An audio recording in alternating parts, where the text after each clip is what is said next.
companies delivering huge pieces of paper that were municipal bond, coupon bonds, the size of a sheet of newsprint. I did grow up in the firm. My grandfather, Art Hefren, founded the firm in 1948, and my father joined him in the mid-1950s. We had the quote board going across the one wall, and you also had the ticker tape still coming out of a little glass dome. Our FINRA number is 053, and I believe 2 older firms in the country than ours. So we've been around for a long time.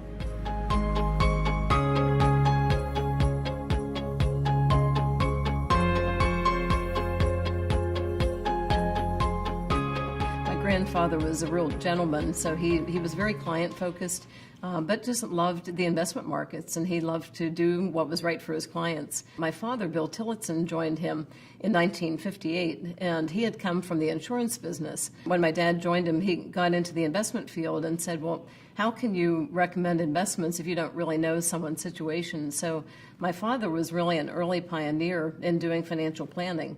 And we started doing what we call our master plan, which is a complete financial plan for clients before that term was really even popular. Financial planning wasn't even, it was a term, and it meant inventory control back in the 1960s. So we called it our master plan process because the term didn't even exist. I mean, even today, I think most firms can do financial planning, but it's not really what they do. It really was a process that at the time was unique and really was very appropriate for what they were trying to do, which was to serve the client in a very holistic way.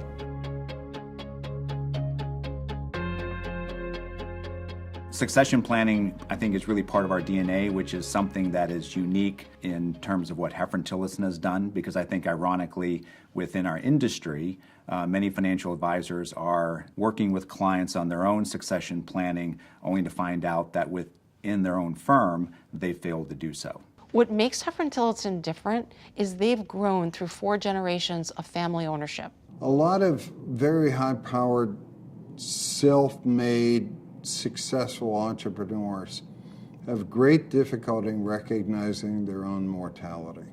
We try and become the prototype for our clients. We've been through 2 successions. We went from the succession of my grandfather, Art Hefren, to my father, Bill Tillotson.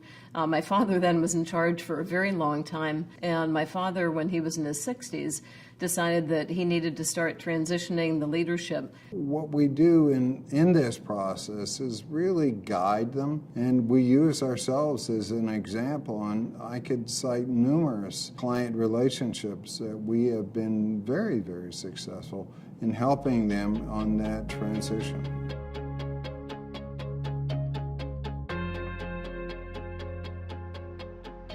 In terms of fee-based planning, it really is our core, and I would say it's one of the distinguishing factors that Hefren-Tillotson has, that we have much more of a focus on it than many other firms. I think under Mr. Tillotson's watch, fee-based planning was sort of in its infancy in the early 90s. Wrap accounts were becoming prevalent with very high internal fees, and he was constantly asking the question, how is this in the best interest of the client, and could never get a satisfactory answer, and so we sort of avoided that part of the business.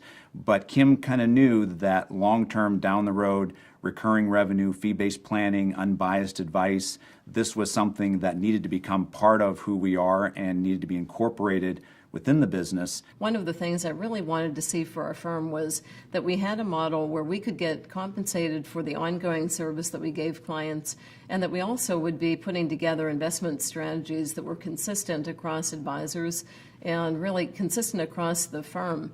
And we also were setting up the investment advisory area and expanding that. So we had people that specifically worked on investment strategies and had a department that supported advisors in the relationship that they had with their clients.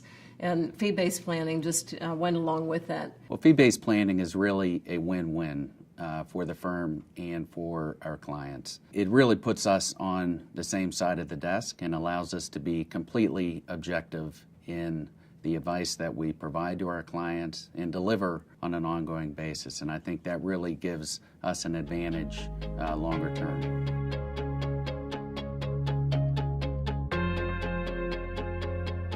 today we have 6 offices. We have over 200 employees, and we've really built out the divisions. When we went to the fee-based planning, some of the other things we were doing were building out our investment advisory group. We've expanded in the financial planning department. We have a great insurance department. So we have grown with all those departments supporting the client-advisor relationship. And I really think that's what's allowed our advisors to also grow their business, because they're supported by such a great team.